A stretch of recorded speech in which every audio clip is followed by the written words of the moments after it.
there's too many property experts out there who go on gut feel. And gut feel's got something to do with it, but you need to look at the numbers before you get gut feel.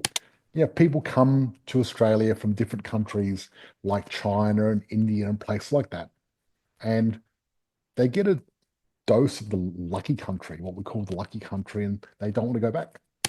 And whether you love him or hate him, I'm going to talk about how he affects the economy. Trump is like no other president in America. I feel like I'm a news channel, I'm not just a property channel anymore with what's happening, but I think you need to be informed. How long did Perth take to get to biggest Perth? Like 100 years. And now we've got a Perth-sized population in like 5. The challenge is if the construction industry has to pay more, that means it costs more to build houses. So if you're a student and you've got a debt, guess what? You can get refinanced now. It's going to be very different. You're going to get a much higher borrowing capacity. You don't want to look at the price of a property. What you really want to look at is the actual percentage of interest payments percent to disposable income. Okay, so here I am. We're going live right now in our group. And I want to say hello, George Markoski, and welcome. Get yourself a beverage or your favorite drink or a coffee if you like it now, and get ready for an amazing show. We're going to be talking about the calm before the storm. And the storm I'm talking about is the property storm that's coming up. So if you're interested in creating money for life through property, you should be listening in. People in the group, if you're live, type in hashtag live so I know that you're listening. The people that watch the recording, typing hashtag recording. I'm also streaming live in our private group with our clients, which is great. So look forward to a good show. I'm going to show you some amazing stats that are going to really show you what's going on in the future. So let me grab my presentation. So this is the premise. Everyone sees the storm, but here's when to catch the boom. Because when the storm comes, everyone gets to see it. But what you want to do is during the calm before the storm, that's when you want to get your ducks in a row.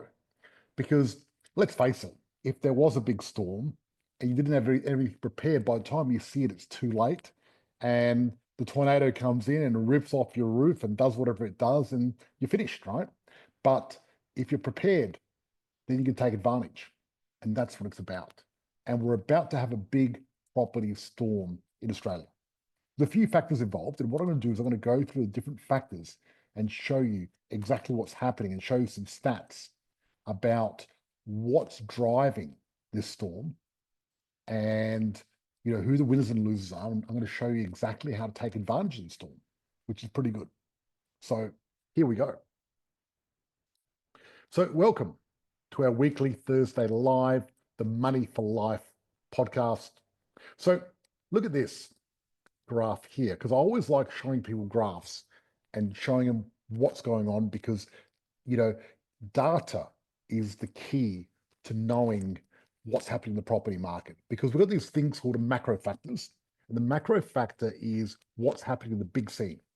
And then you've got the micro stuff, and then you've got the stuff that's happening in each suburb, which is more of the micro stuff. So what we do is look at the big picture of the world, what's happening in the world. Then we look at what's happening in Australia. Then we look at what's happening in each state. And then we look at what's happening in each suburb. And then the part of the suburb that we're investing in. And that's how you drill down. And what happens when you do that is you have a big picture and you're armed with the right knowledge and right data to make informed decisions, because decisions should be science-based, right? There's too many property experts out there who go on gut feel. And gut feel's got something to do with it, but you need to look at the numbers before you get gut feel. And really, at the end of the day, there's 15,000 suburbs in Australia. And out of those 15,000 suburbs, some are going up, some are going down. And what we want to do is we want to choose the winners, right? That's what we want. We want the winners, the ones that are going to go up. And really what we're looking for is capital growth, and we're looking for properties that are going to consistently double every 7 or 10 years. And how do you do that? Well, if you go in the top 100, then it makes it easier. And if you go in the top 100, then you can invest And when you invest in the top 100 suburbs out of the 15,000, you're guaranteed to do better than the other 14,800 suburbs in Australia, which is great. So international students flock to Australia. A record 1.1 million international students were enrolled in Australia at the end of 2024. Now that's nearly 250,000 higher than the 2019 pre-pandemic peak. Now, one thing we've got to realize about international students is they need to live somewhere. And that's the whole point of this, right? So international students need to live somewhere. For every 3 international students, you need 1 dwelling. So that means 1.1 million international students. I'm going to divide that by 3. It's around about 310,000 properties we need to house these people. And we've got an extra 250,000 than what we did last time. So that's nearly an extra 100,000 properties that we need. Okay, so the number of graduate visas on issue hit a record high of 222,000 in Q1 of 25, more than double the 2019 pre-pandemic peak. And you can see this temporary graduate visas on issue, and it's been growing quite a bit.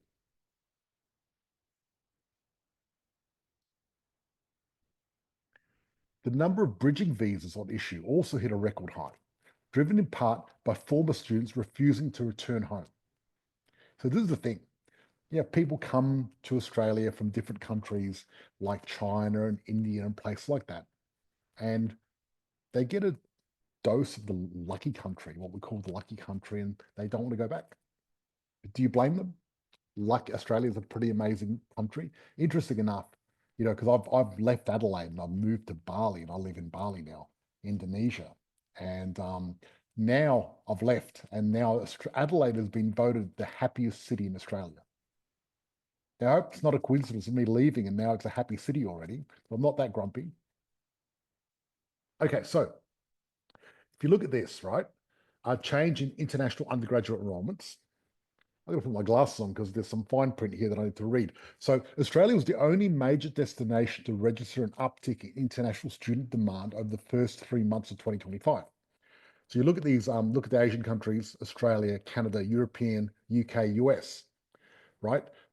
The orange means enrollments were lower. The blue, light blue is the same, enrollments were higher than dark blue. And look who's got the biggest dark blue, Australia. So we have got, our undergraduate enrollments in Australia, we're up 9% on last year. We've over 60% of institutions reporting increases. But if you look at compared to the rest of the world, we're way higher. People, one of our exports, or should we say imports, we export the education, but import the students. So it's a bit of an import-export situation here. But it's one of our biggest things and money earners in Australia, because what happens is, when it comes to the economy, you have international students coming, they pay fees, universities make money, they employ people to educate them, then these students get jobs, a lot of times with Uber and things like that. So they contribute to the economy, they eat food, they buy things, they do things, and it all goes up. So the markets have cooled on the RBA rate cuts. So Trump, you're going to hear me talk about Trump a lot over the next 3 or 4 years, just letting you know. And whether you love him or hate him, I'm going to talk about how he affects the economy. Trump is like no other president in America, because what happens usually, you've got a president in America and they do something and it might have a little bit of a trickle effect. They might do 1 or 2 things in the 4 years they're in term. They might change taxes or do a few things like that. Trump, he's very active, very, very active, and he does a lot of stuff, and then he changes stuff as well. So because of that, but also he's very big on social media, on Twitter, in the news. Trump sneezes and it's in the news, the first thing in the news. So he's a big news thing. So because of that, he has quite a strong effect on the economy and the stock market and a lot of things. And early this week, the US and China agreed to massively reduce tariffs for 90 days while they negotiate a longer term deal. So Europe tariffs now will be lowered to 30% from 145, and China's to 10% from 125. So right down. Basically, they're going back to almost baseline, right? So what does that mean? Well, the RBA were worried about the economy because the tariffs were going to have a very inflationary effect on everything. And even though the RBA liked to raise interest rates to stop inflation, what they were doing now is thinking, okay, tariffs are going up. We need to hedge and actually start lowering. And they were, sort of pricing in 4 rate drops over the next year. But now the market is saying maybe it's only going to be 3, maybe not 4. So what does that mean? Well, if they're going to have 4, interest rates are going to be slightly lower. If they have 3, they're going to be still lower, but not as low as we expected them to be. So the financial markets viewed the 90% tariff reduction as a sign that peak tariff has passed. And they're probably correct. It has. So peak tariffs passed. Trump's cabinet started to negotiate countries. They did a deal with England already. And they're probably going to do other deals as well. And they're starting to do a deal with China, and they're going to start doing other deals as well. As a result, the future markets are now tipping only 3 more 0.25% interest rate cuts this year from the RBA. But this is the deal. We don't know what Trump's going to do next. He's just flown in to Saudi Arabia. Interesting enough. So what he did, he went to Saudi Arabia, Qatar, lifted sanctions from Syria. He's negotiating with Iran and trying to do a deal with them. So he just did a deal with the Houthis. So if you know about the Houthis, they've been bombing shipping because of the war in Israel and Palestine. And what's been happening is America started helping Israel bomb the Houthis, but then the Houthis started bombing American ships. America lost 4 of their F-18s. One of them actually just fell off the edge of a aircraft carrier. So then they did a deal with the Houthis and said, look, we won't attack you if you don't attack us. Let's do a deal. So the Houthis said, yep, that's fine. We're going to continue attacking Israel, but we're not going to attack you guys if you guys stay out of the fight. And they did. So Trump's now doing a lot of deals. He's stopped sanctions on Syria, which was surprising because the guy that runs Syria used to be part of Al-Qaeda. And now I think Qatar are going to invest like $1.3 trillion back in the US. Elon Musk, the guy from NVIDIA, Sam Altman from AI, all of them went with Trump to meet all these people in Saudi Arabia and also Qatar. So there's a lot of money going in. So that should be very interesting, what happens with the economy. But looks like he's really trying to get a lot more investment in this in America to build the economy. And I think this could work. What does that mean? Less volatility in the marketplace, which means that the tariff war is easing, which means markets are going to become more stable for now. I feel like I'm a news channel, not just a property channel anymore with what's happening, but I think you need to be informed. So interest rate future markets are inherently skittish. You can see those grey lines is what people predicted and then what really happened with interest rates, right? So funny enough, the future markets are now aligned with CBA and Westpac, which have also forecast 3 more rate cuts this year. NAB is the outlier, and they reckon there's going to be 4 of them by third quarter of 2025. And they reckon that by February 2026, we're going to be down to 2.6%. What does this mean? Well, I'll tell you what it really means. When interest rates go down, property prices go up because people have got more borrowing power and people are less scared to invest and people are more excited about investing. So whether it's 3 or 4 doesn't really matter. The direction matters, and the direction of interest rates is going down. And when interest rates go down, that means we've got cheap money.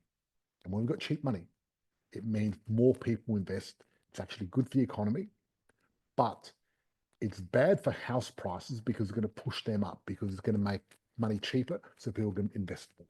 So the Infrastructure Australia Project Dystopian Future. So 6 months before the COVID-19 pandemic arrived in Australia, Infrastructure Australia, Australian infrastructure audit was released, warning that 40 billion a year of infrastructure investment is needed to catch up in Australia's voracious population growth. They also warned that Sydney and Melbourne risk grinding to a standstill as infrastructure struggled. Now, this is a big issue because if you're going to increase the population dramatically like Australia is doing, Australia's population is the fastest growing immigrant population in the first world. And now with Labor in power for the next 3 years, it's only going to get worse. If the Liberals came in, it probably would have slowed down a little bit, which I thought was a good thing, because I think we need to ease off and grow at a steady pace that's sustainable. But Labor are really big on getting as many immigrants into the country as possible. So that's going to put pressure on infrastructure, and it's going to cause gridlock if we don't build enough railways and we don't build enough roads. So, fast forward to May 2025, the nation's population has ballooned by 2.2 million since 2019. So that means we've had roughly one Perth worth of people move here in the last 5 years. How long did Perth take to get to biggest Perth? Like 100 years. And now we've got a Perth-sized population in like 5. That's the magnitude of this. Crazy, right? And you can see this graph. You got the normal population increase, which we had from the 1940s and from up to 2000. And then since 2000, we had the Big Australia policy where we decided to get more people in, and it's been growing. Then you can see it dips all the way down in 2019 because of the pandemic. A lot of people went back to their country and we had no immigration. And then it suddenly went through the roof. Now it's sort of gone back down a little bit, but it's going to keep going up. So the public infrastructure workforce. So this is the thing, right? It shows that Australia has a critical shortage of workers to meet the nation's infrastructure needs. What this is saying is we just don't have enough tradespeople to build the infrastructure we need. And what happens is, because we've got more people, we need to spend the money for the infrastructure. And this is the challenge. Where do you think those people come from? If you know, type in the chat. But what industry are we taking these people out of? I'll tell you where they're taking them from. The construction industry. Because the people in the construction industry, they know how to build infrastructure. Construction and mining. That's correct, Tristan. Exactly. What does that mean? Well, what this means, if they take people out of construction, then it's going to be, if they take people out of construction, it's going to be harder to build more properties. They take people out of mining. The mining companies got a lot of money. They can afford to pay more. The challenge is, if the construction industry has to pay more, that means it costs more to build houses. So if it costs more to build a house, that increases the intrinsic value of the house you already have. So if I build a house today, a brand new property, it costs me $300,000 to build. And then that same house in a year's time is going to cost $330,000 to build. That makes my house go up in value, an extra $30,000 automatically without me doing anything. That's not even including the land component, which is actually going up as well because of the supply and demand curve. So this is what I'm talking about, a perfect storm. You look at if you look at what's happening, we got international students all piling in, coming into Australia. A lot of them don't want to leave and extending their visas. So, because what normally happens is they come, do their course, get educated and leave, but now they're coming and staying. Now, I've got nothing against highly skilled people staying in Australia. I think it's a good thing.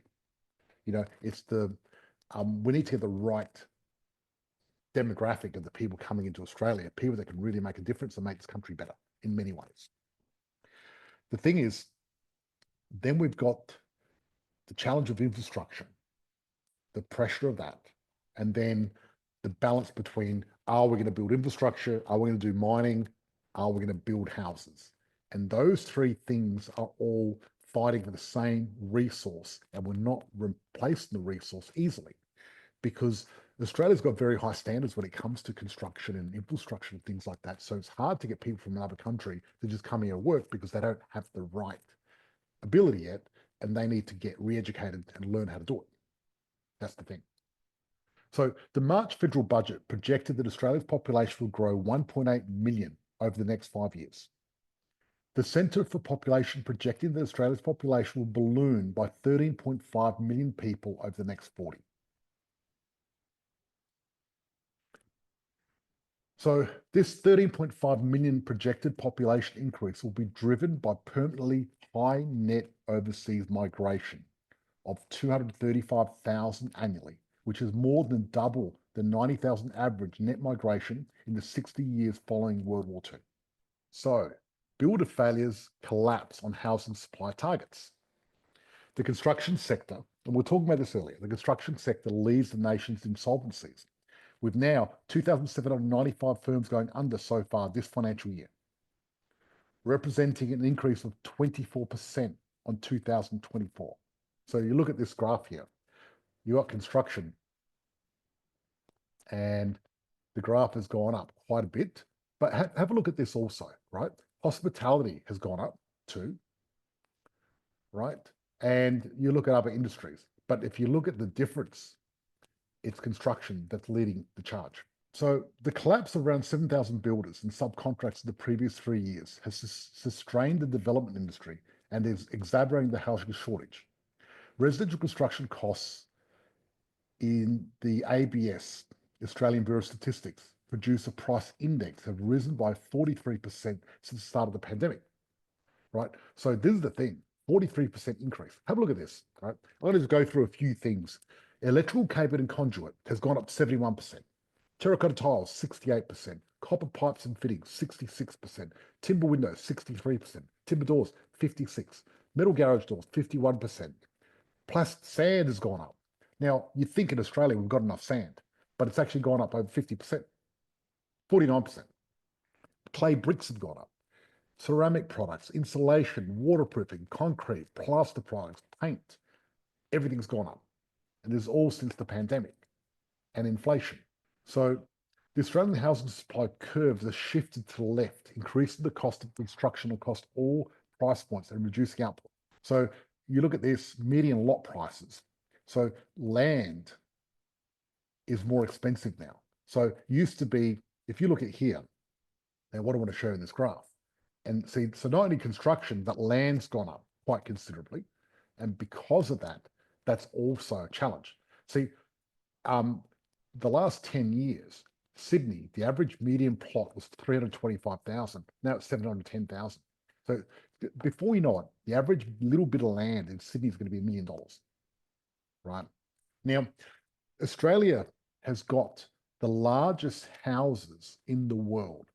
So if you look at USA, UK, New Zealand, Canada, everyone's got much smaller houses. We got big houses here. And that's part of the reason we're more expensive, because we're bigger. Yep. So under such conditions, the Albanese government's housing target of 1.2 million over 5 years cannot be realised, because he's missed it every single month since he started. Not only that, at the moment, we're 300,000 in deficit, but they expect us to be nearly 500,000 homes behind the 8 ball in the next 2 years. Now, there's another thing here. Even though we've got a housing shortage, we've got this issue of unsold apartments, right? So I'm talking about high-rise apartments, and that's why I don't like them. The only people that make money on high-rise is the developers. So constructing departments is too expensive. So people can't buy them at a reasonable price. And detached houses and townhouses are just better deals. They're better deals because they go up in value more. They're a better investment that people prefer living in. But if you look at this, also, the other challenge is one, the construction quality of new apartment complexes in Australia is also very poor. Strata fees are high, and apartments also take too long to construct. So it takes nearly 3 years from building approval to actually build high-rise. That's a long time for people to wait. A lot of things can happen in those 3 years. And look at this. There are actually 8,000 completed apartments in Melbourne, comprising 17,000 of units completed between 2020 and 2024 that developers have been unable to sell. And this is why I say don't buy high rises. You know, you get those big glossy brochures and people saying, oh, what a great investment, buy a high rise. No, they're not. Because they haven't even sold them. The Victorian state budget has earmarked 11.5 billion of funding for the first stage of the suburban rail loop, which will come over from value capture levies on 70,000 apartments. So the Victorian budget, the Victoria state budget, what they're doing is they're building the suburban rail loop. And along the rail loop, they're going to be building 70,000 apartments, even though there's 8,000 completed apartments in Melbourne that have not been sold. And what they want to do is they want to pay for the loop from the apartments. So they're going to be, so if you look at $11.5 billion divided by 70,000 apartments, that means they're going to have to get $165,000 per unit to pay for this, which is pretty crazy. Now, Aussie house prices are projected to rocket higher because now we've got increase in mortgage borrowing power due to Albanese government lending standards change. So the Albanese government recently instructed lenders to disregard student debts when assessing mortgage serviceability, which will lift borrowing capacity. So if you're a student and you've got a debt, guess what? You can get refinanced now. It's going to be very different. You're going to get a much higher borrowing capacity. And see, the combination of falling interest rates and favorable policy changes looks to ignite another house price boom. And real estate agents are gearing up for house price boom right now. There's a lot more people. Real estate agents have noted that there's been a marked increase in the number of homes listed for sale in the last weeks alongside buyer inquiries. So 1% reduction in interest rates are going to reduce the average interest paid on households by around 1.5% of disposable income. Right? If you look at this, Australia household interest payments per percent to disposable income. So if you look at back in 2007, that is the peak of the graph. That's when property was the most expensive it ever was in Australia. Because you don't want to look at the price of a property. What you really want to look at is the actual percentage of interest payments percent to disposable income, because that's the real number, because that shows you where we're at. So if we look at the graph here, we're currently 2024 and we're at 10%, but it looks like we're going to drop it down to about 6.5. What does that mean? Well, I always talk about the gap in the market.